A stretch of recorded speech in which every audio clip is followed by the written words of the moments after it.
Bienvenido a tu podcast diseñado para que desarrolles todo tu potencial y vivas la vida en tus términos.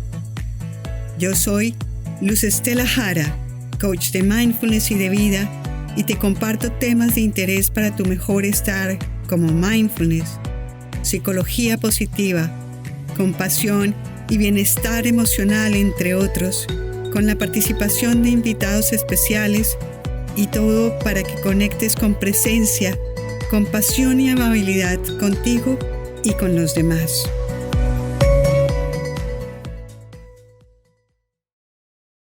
Hola, estimados oyentes, muy bienvenidos a este programa de bienestar donde compartimos temas de interés, herramientas y entrevistas magníficas con expertos como el día de hoy nuevamente con la maravillosa compañía del doctor Mario Perilla. Mario, muy bienvenido al programa, a continuar compartiendo esa experiencia, esa sabiduría que tienes para poder apoyarnos en estos momentos, en especial en estos momentos que seguimos con las dificultades de la pandemia. Y hoy quisiera saludarte, primero que todo, gracias nuevamente por estar acá. Buenas noches, Luz, estoy feliz de estar contigo. Un saludo muy especial a toda la audiencia, estoy muy contento de regresar a este espacio. Muchas gracias, Mario. Y hoy quisiera que nos orientáramos un poquito, después de esas maravillosas herramientas que nos proporcionaste con la alimentación, cosas muy sencillas que podemos hacer con los olores. Todavía enfrentamos mucha incertidumbre con la pandemia, con la falta de, entre comillas, normalidad a la que nuestra mente quiere estar agarrada. ¿Cómo pudiéramos nosotros navegar el día a día, en tu opinión? Muy bien. La idea central que quiero transmitir es que cada uno de nosotros debe cuidar su luz de esperanza y asimismo llevar esa llama, ese calor a cada uno de los que encuentra a su paso y en su vida y en su familia. Porque esa tenue llama de la esperanza se convierte en una gran luz, en un gran sol que nos mueve a todos. Y de ese movimiento común es como vamos a transformar nuestro mundo, que previo a la pandemia no venía por muy buenos pasos. Entonces, efectivamente, esta situación no ha hecho sino exponer muchos problemas estructurales que no estaban tan claros. Estamos muy ocupados muchos en sobrevivir, pero eso no debe distraernos de que hay acciones a tomar inmediatas en nuestras propias vidas para construir un mundo posible y un buen mundo, no solo para nosotros, sino para todos los seres humanos y todas las criaturas de la tierra con las que compartimos esta casa común.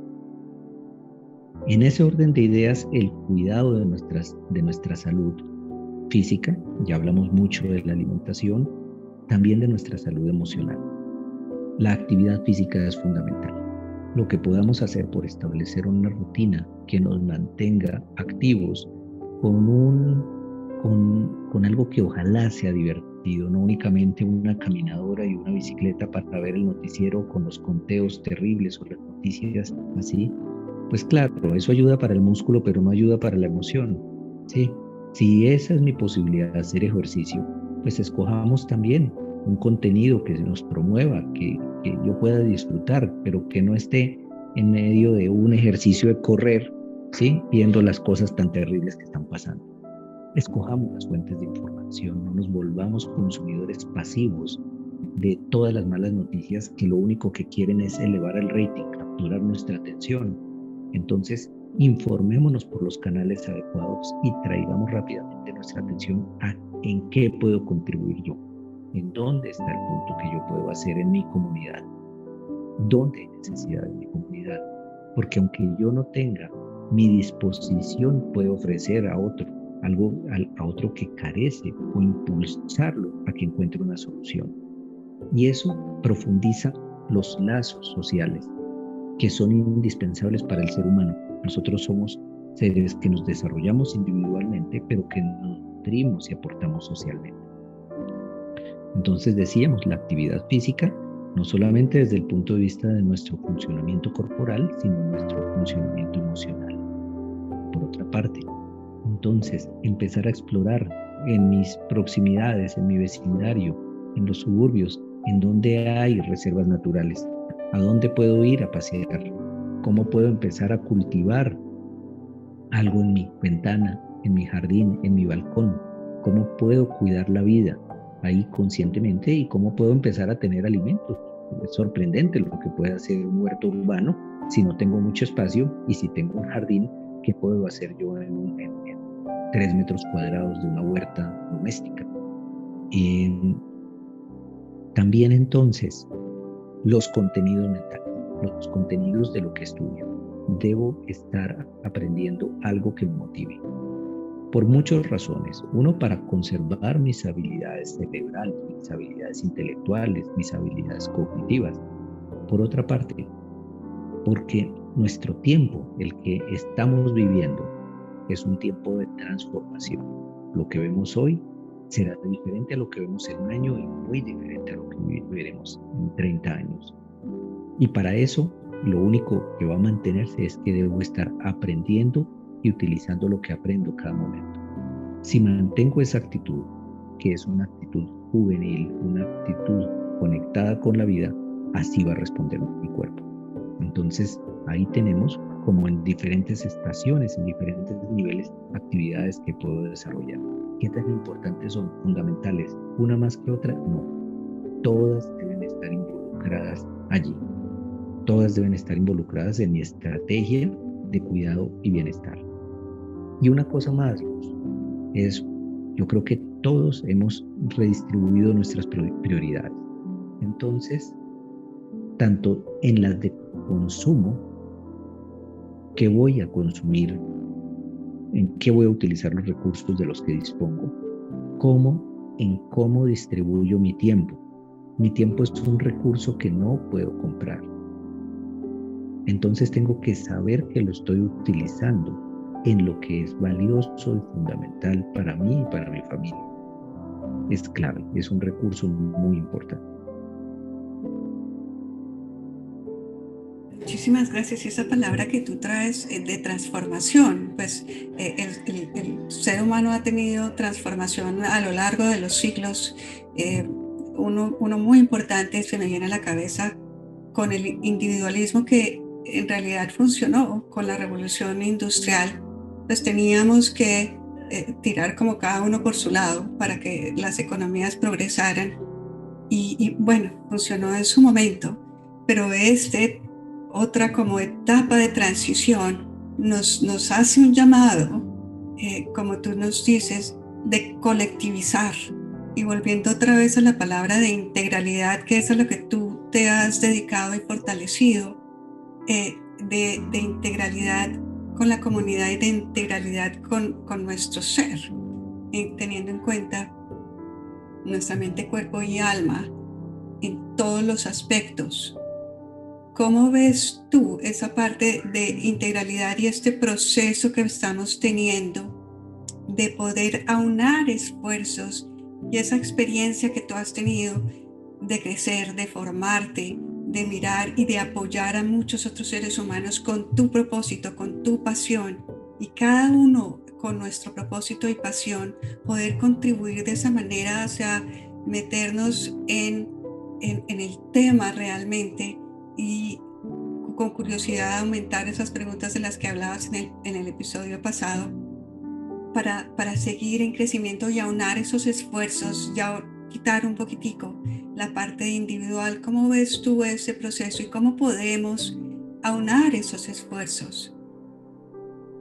Cuando yo me acerco hacia el otro con una mirada de respeto sobre lo que hace, entonces me quito un velo de los ojos y me quito unos tapones de los oídos. Así puedo ver, escuchar lo valioso de lo que hace y de lo que vive el otro. Y eso me nutre. Entonces, cualquiera que observe a un jardinero, a un conductor con pericia, a una persona que hace su trabajo bien hecho, va a resultar inspirado y va a aprender profundamente. Ahí están los grandes maestros espirituales. No tenemos que irlos a los picos de las montañas ni a las cuevas a buscarlos. Allí están en la vida cotidiana, en ese heroísmo cotidiano. Y eso nos llena de esperanza. Sencillamente conocer un poco de las historias de las personas que están a nuestro alrededor nos va a enseñar mucho cómo el ser humano supera y supera continuamente retos que nosotros mismos nos sorprendemos de cómo esa persona aparentemente tan sencilla, tan simple, tan dulce o tan pequeñita, tan menuda, logró llevar adelante. Ahí hay una lección espiritual para cada uno de nosotros. ¿Y qué vamos a obtener de ahí? Fortalecer nuestra esperanza y cultivar una disposición para aceptar y transformar lo que viene hacia mí, de mi futuro. ¿Por qué? Porque este es el tiempo que nos ha correspondido vivir. Y eso es porque podemos aportar en esa evolución propia y común. Muchas gracias, es hermosísimo. Se me viene a la cabeza, Eckhart Tolle dice que sus mejores maestros zen eran 12 patos, que él aprendió inmensamente de esos patos, de cómo se interrelacionaban entre ellos mismos. Hay un paréntesis, pero es cierto, los maestros están ahí sencillos. Tú hablabas en el episodio pasado del amor propio, de tener amor por nosotros para crecer, y en realidad sí creo firmemente que nosotros somos los que diseñamos nuestras vidas con el cincel, vamos picando la piedra y formando, elaborando la obra de arte en lo que nos convertimos. En la antroposofía tú comentabas cómo el arte formaba parte también de esta integralidad. ¿Cómo se interrelaciona el arte con el ser humano, con su crecimiento? El ser humano en su desarrollo puede sustentarse en la búsqueda de lo bueno, lo bello y lo verdadero. Lo bueno, lo bello y lo verdadero son los pilares sobre los cuales se edifica un ser humano libre, consciente. En la plástica, en la estética, encontramos lo bello. No se necesita, es sencillamente que pensemos si hemos visto a alguno de nuestros hijos o sobrinos, o cuando éramos niños vimos una obra de arte, o un atardecer, o un amanecer, o una flor, y quedamos arrobados. Nadie nos tuvo que enseñar que eso era un gran maestro que había hecho esa escultura o esa pintura, o no tuvimos que estudiar teoría del arte para comprender la belleza de una orquídea, o maravillarnos por el Technicolor y todo el despliegue de movimientos de un cielo en un atardecer. ¿Por qué pasa eso en nosotros? Eso no es una programación neuronal. Eso es el alma del ser humano, el espíritu del ser humano reconociéndose a sí mismo en su armonía, en su belleza, a través de eso. Cuando lo utilizamos terapéuticamente o para cuidar la salud, traemos esa armonía, esa belleza a esa alma que anhela trasladar su impulso armonizador a nuestra vida, a nuestro cuerpo.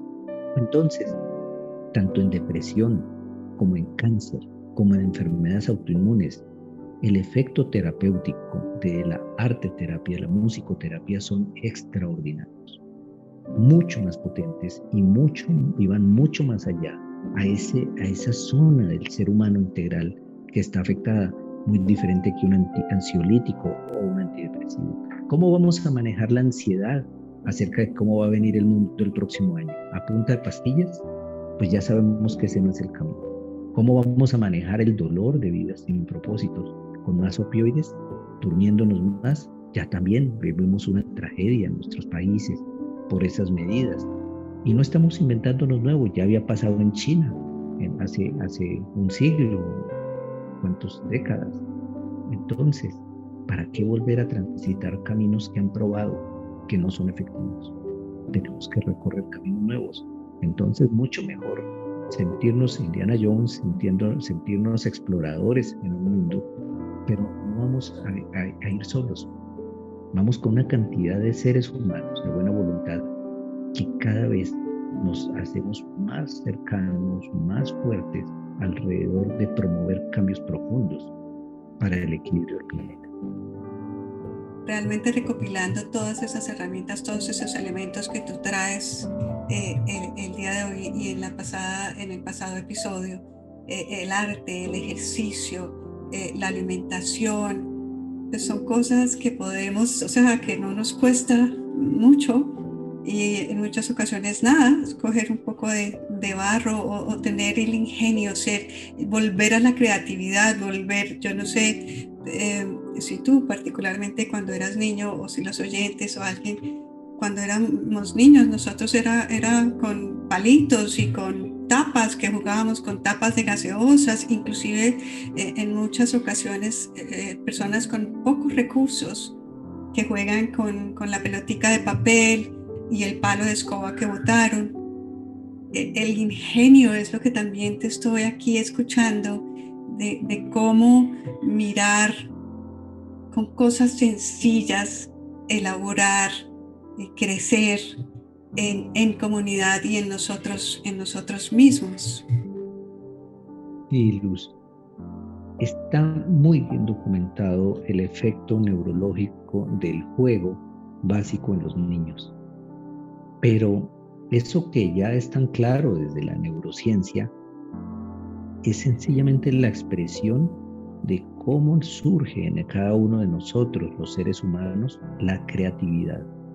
Y en la creatividad está el signo especial del ser humano. El ser humano crea. Y me detengo ahí y hago una pausa para que reflexionemos sobre esa característica singular. No somos animales complejos. Somos seres extraordinarios, creadores. Y eso nos maravilla. Y soy yo, y eres tú, y es cada uno de nosotros que estamos escuchando esto. Cuando vemos eso, su dimensión, entonces, ¿cómo no vamos a cuidar nuestra propia creatividad? ¿Cómo no la vamos a estimular? ¿Y cómo no vamos a impulsar eso en nuestros hijos para que un palo de escoba se convierta en un caballo, luego sea una lanza, luego sea una escalera para superar un castillo y luego pase a ser una nave espacial y luego un sable de luz? ¿Sí? Todo eso que pasó adentro es patrimonio del ser humano. Pero si se entrego eso en una iPad programada, ¿sí? En una tablet programada, ¿cuánto le estoy amputando a mi ser más querido, a un hijo? Entonces, debo reflexionar si vale la pena que me amarre el pantalón o me ponga bien la falda frente a un hijo, ¿sí? Y estimule una cosa que va a ser inicialmente más dispendiosa, va a exigir un poquito más de esfuerzo, pero que le va a permitir desarrollar su ser humano adentro. Y tú tocas ahí una cosa importantísima en mi forma de ver y es la formación de nuestros hijos. Ese es si nosotros queremos hacer un trabajo bien hecho, tenemos que dedicar tiempo. Y como tú dices, con nuestro cuerpo, con la alimentación, hay trabajo, pero hay mucha satisfacción y ahorro de todo tipo. Ahorro en tiempo para la salud, ahorro en dinero, ahorro en etcétera. Si nosotros realmente invertimos el tiempo para estar con nuestros hijos, estimular ese crecimiento ingenioso y creativo, también podemos despertar esa conciencia de colectividad, porque tú con el iPad que mencionas, pues una de las cosas que hacen los aparatos tecnológicos maravillosos en muchas ocasiones, aquí tenemos la oportunidad de tener ese ejemplo. Sin embargo, los aparatos electrónicos también nos manejan el cerebro. Y si dejamos a nuestros hijos en formación, que son las esponjas en esos años, jovencitos, hombre, pues tengamos presente cómo ellos van a ser el resultado de toda la información que le están metiendo. En cambio, si invertimos ese tiempo en ellos, ¿cómo sería de diferente las cosas? Sí, yo aquí voy a poner un punto para la reflexión de todos, y es muy probable que esté buscando cultivar unos valores en mi hogar, en mi casa, bueno, y que honesta y sinceramente lo haga. La siguiente cosa que me puedo preguntar es, ¿y lo que le estoy comprando en juegos a mi hijo, las aplicaciones que le está utilizando, los permisos que estoy concediendo a mi chiquito entre 3 y 12 años, reflejan los valores que yo estoy cultivando en esta familia? O por un lado, abro una puerta y hago un trabajo y por otro lado lo pisoteo inconscientemente. Entonces, después de esa reflexión, cada uno puede decir, bueno, voy a ir un poco más coherentemente porque tengo que encontrar en esos medios también cosas que nutran, que contribuyan al esfuerzo que estoy haciendo en mi familia. Claro, claro. Algo supremamente importante también estudiado una y otra vez es el apego seguro que tienen, que necesitan nuestros hijos. Pues el ser humano necesita de bastantes años que nos acompañen para poder fortalecernos en ese crecimiento. Si dejamos un poco al azar y peor a la tecnología o a los que quieran que nos estén mandando los mensajes, el trabajo de ser padres, pues complicado. Entonces nos preocupamos en las adolescencias. Pero si invertimos ese tiempo y les damos el cariño y la protección en esos años, en la adolescencia no nos vamos a tener que preocupar. Mario, cuéntanos un poquitico más de la sintergética. Nos mencionabas cómo es la síntesis de todo, es una síntesis de muchos aspectos del ser humano y cómo también los procesos de sanación son procesos a bases naturales, como nos estabas explicando también. Si quisieras ahondar un poquito en ello y si eso también embarca todo esto que hemos hablado de la parte artística, de la parte de alimentación, cómo se maneja una persona, digamos, con desbalances emocionales que ya afloran problemas físicos con la sintergética o con todas las herramientas que Con tú la, tienes.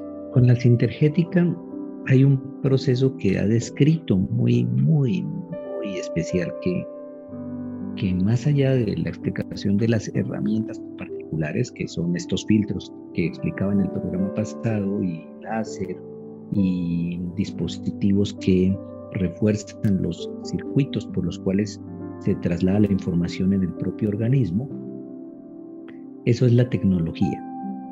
Pero lo maravilloso en mi concepto es entender que cualquier manifestación es el punto donde aparece la, la, el llamado a la atención. Es la alarma, es lo que hace que yo me voltee a ver mi rodilla o mi estómago o cualquier signo. Es una alarma que se enciende, pero eso tiene una alineación, o sea, eso se correlaciona con otra línea, con un vector de energía. Entonces, a mí me puede doler el tobillo, pero tiene que ver con que la rodilla del otro lado me lo está sobrecargando. Pero en la rodilla del otro lado hay un contexto. Y en esa rodilla está en el tobillo un paso que no quiero dar, o una metida de pata, o en la rodilla un trastorno con la autoridad, ¿sí? O porque estoy sometido, o porque tiranizo. Y eso, y ese contexto, entonces tiene una visión más amplia, y es cómo se integra en un todo mayor, cómo es que eso resulta en una adaptación, por qué fue que di ese paso, por qué metí la pata ahí, cómo era que había razones superiores en mi comprensión para moverme.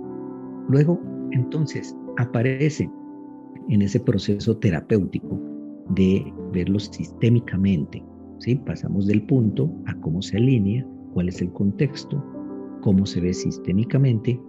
Entonces, ¿qué sentido tiene descubrir, en cambio tomarme el analgésico para el tobillo, poder entender las implicaciones? ya sea porque mi columna está así, o porque es el cuello, o porque me hice una ortodoncia. No todo tiene que ser factores psicológicos o creencias, pero generalmente hay de todo, ¿sí? Entonces, sistémicamente, ya lo leo, ya es como si me tomara un dron y viera por encima volando como abuelo de águila todo el panorama y dijera, ah, esto es. Entonces descubro, se hace luz, se hace conciencia. Entonces ya caigo, ah, esto fue lo que pasó. Y luego entonces lo transformo, porque a veces tengo metidas de pata que ya son irremediables, ¿sí? Pero son la materia prima, tú decías acerca de cómo tallamos un bloque, ¿sí? Cómo tomamos, pues resulta que la materia prima de la obra de arte de nuestra vida es nuestra experiencia.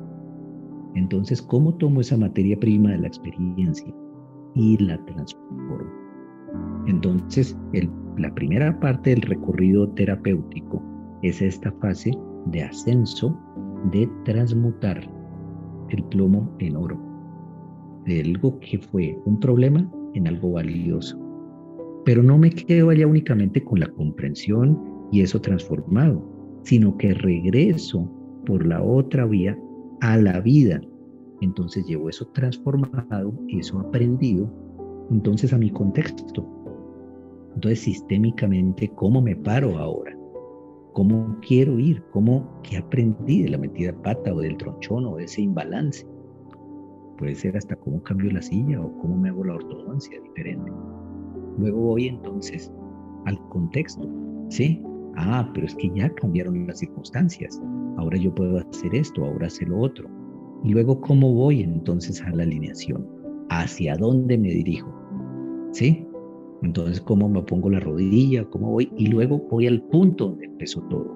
Entonces traigo eso transformado y no se quedó allá como un lingote de oro guardado en una caja fuerte oscura, ¿sí? Sino que lo convierto en algo que brilla en mi vida, algo nuevo, algo que me transformó. Y ahí entonces el síntoma o la enfermedad cumplieron el papel de promoverme, de hacerme un ser humano diferente, un ser humano que evolucionó y que aprendió. Ese es el recorrido, esa es la mirada de la sintergética.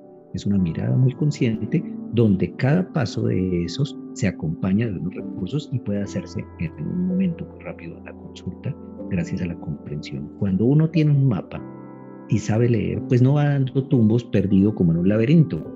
Entonces, en el encuentro con el paciente se dibuja porque todos somos mapas abiertos para el que lo sabe leer. Interesante, es a partir de la conciencia. Entonces es aprender a escuchar nuestro cuerpo antes de meterle cualquier cosa. Y de ahí ir profundo, hacer como un viaje interior. Yo sé que tú estás a favor, entre otras muchas técnicas, del mindfulness. Entonces, para traer esa conciencia, que creo que es lo que rescato como clave ahí de lo que estás diciendo, cuál es la conciencia de adentro, bueno, si me duele el tobillo, la rodilla, y qué otras implicaciones tiene en mi cuerpo que va detrás, eh, relacionado con lo que siento, con lo que pienso, con mis creencias, con todo ese bagaje emocional que tengo. Así es. Qué hermoso, muy, muy lindo. Mario, se nos acaba el tiempo nuevamente, increíble. Quisiera, ya nos has dado muchas herramientas, pero quisiera una última, si te inspira, de decir, bueno, miren, podemos, cosas, algo práctico de lo que pudiéramos hacer para seguir atravesando estos momentos de incertidumbre. Eh, varias muy conectadas. Uno, conservemos el ritmo.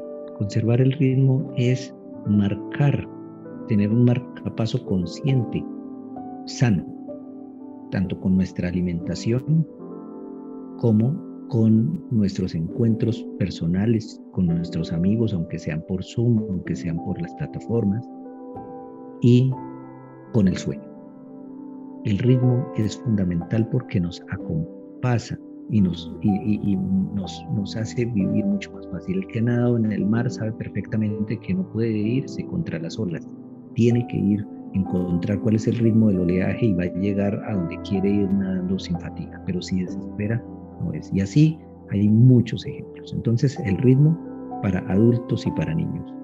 El cuidado del sueño es fundamental. Y si quiero dar un paso más allá, el ir a la noche, ir al sueño con un pensamiento inspirador y poniendo un tema que quiero resolver allí en la noche, confiado en la sabiduría infinita con la cual entro en contacto cuando mi ruido interno no está interfiriendo con todo.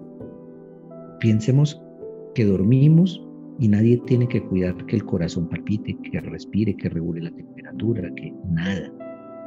La inteligencia suprema, ¿sí?, de la vida se encarga de todo eso. Y si a eso le llevo una disposición inspirada, entonces entro a la noche diferente. Cuando me levanto, entonces atesoro, agradezco la vida, el despertar conscientemente a lo que viene.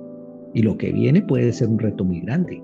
Puedo estar atravesando serias dificultades, pero si las hago conscientemente, si cultivo la esperanza, podemos estar seguros que las vamos a llevar con mucha más entereza, con mucha más creatividad, con muchos más recursos y mucho más fructíferamente. Entonces, esa sería esto que me has pedido, esta pildorita esencial. Una pildorita que creo que va a ser muy, muy útil para las personas que nos están escuchando. Mario, muchas gracias por concedernos estos espacios que nos has dado, por compartir esa cantidad de conocimiento y experiencia. Y se nota también es tu alma, tu pasión, tu esperanza. Y muchas gracias. Ha sido muy, muy amable por compartir, darnos su tiempo aquí. A todos los oyentes, gracias por escucharnos y nos vemos en el próximo episodio. Hasta pronto. Un abrazo.